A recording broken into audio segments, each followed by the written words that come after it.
Didatangi pihak Polsek Panakukang atas penembakan terhadap adiknya, Jumriani 33 tahun mengaku pikir-pikir untuk berdamai. Pantauan Fajar Koaidi di rumah korban di Jalan Adiaksa 7 Kecamatan Panakukang, Kota Makassar. Kapolsek Panakukang Kompol Saharudin dan PJU-nya datang berkunjung. Kedatangan tersebut dengan maksud untuk mendinginkan situasi. Dan berharap pihak keluarga ingin berdamai atas peristiwa tersebut. Menanggapi hal tersebut, Jumriani mengaku harus pikir-pikir dulu. Terlebih, dirinya teramat sakit hati melihat dengan kepala sendiri adiknya ditembak oknum polisi. Kejadian Pak, sementara ada keluar mungkin.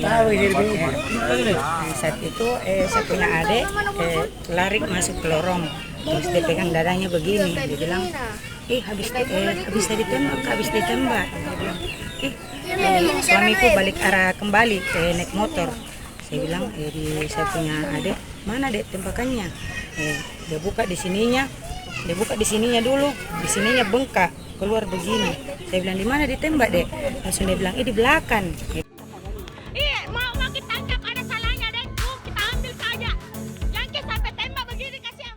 Saat kejadian adiknya sementara bekerja sebagai juru parkir, jukir, di salah satu ban yang tak jauh dari rumahnya.